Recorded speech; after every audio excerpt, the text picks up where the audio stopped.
Ayos sa'yo to, tay. Oo, okay. Mike. Maraming salamat sa inyo.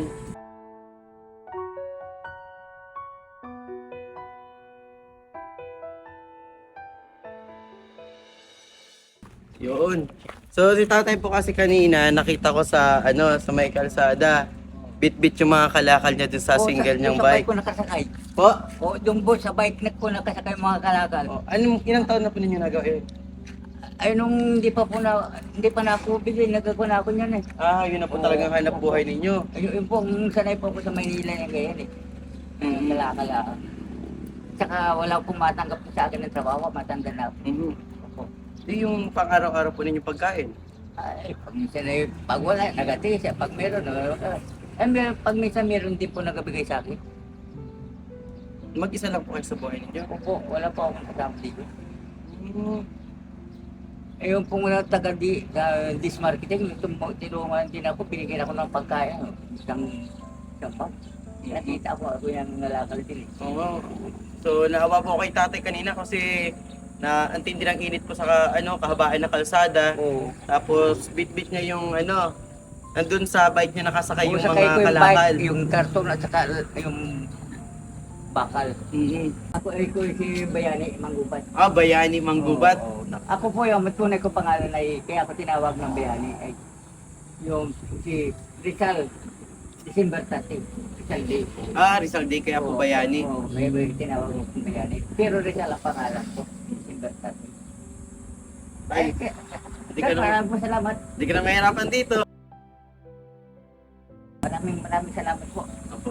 O, ako meron ng para na lagyan ng aking kalakal. Hindi ka na mahirapan tay. Opo. Dito ko nakita si tatay. Nandito yung mga kalakal niya, yung mga karton, tapos yung mga bakal habang inaakay-akay lang ni tatay sa kahabaan po ng kalsada and sobrang tindi ng init. Nakita ko po kayo nakatigil, nagapahid kayo Oo. ng pawis ninyo. Kaya nga sir, hindi mo magbalance at gawin ko. Kaya alalay ko lang. Oo nga Baka po. lang magpakpay, mahirap ko na mag-iskarga yung pag nalagpak. So ito po, yung isa po kasing bike natin ay pamigay na natin and siguro si tatay po talaga yung deserving na makatanggap ng ganito and yun tayo, ikaw lang pala talaga yung hinihintay ng aming Ay, Mike. maraming salamat sa sir. Oo, yan ay yung habang boy kong utang na loob. Opo.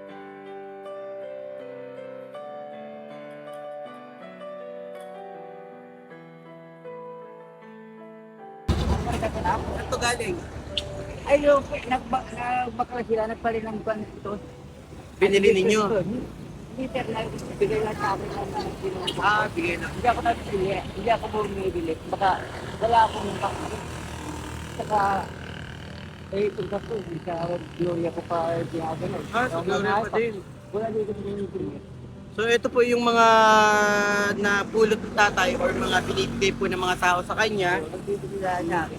Ito lang po yung tanging hanap buhay niya para makakain sa kanyang pang-araw-araw. Ginagawa po niya, iniipon muna niya sa pag nakaisang linggo na po at nakarami na siya, doon niya muna binebenta tapos pinambibili niya ng mga pagkain.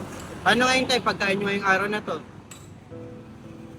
Meron pa rin ako. Yung bigas siguro mga kalating kilo pa yun. Ay, pansahin ko pa yun.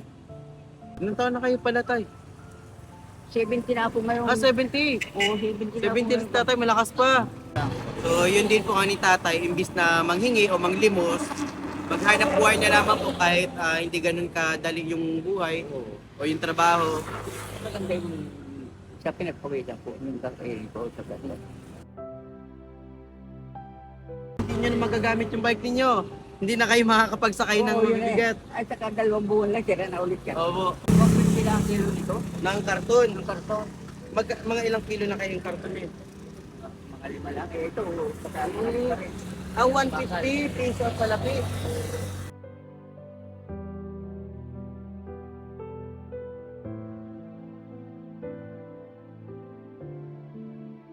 Madalang ako kumuha dito sa amin.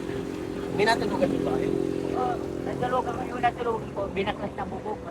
Pero marami ako natulugan ko. Silungan. Hindi ganun na lang tayo, no?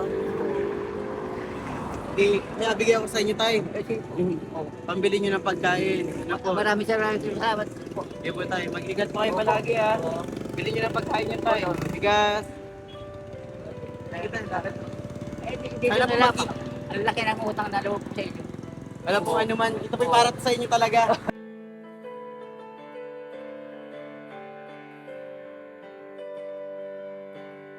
Banggan!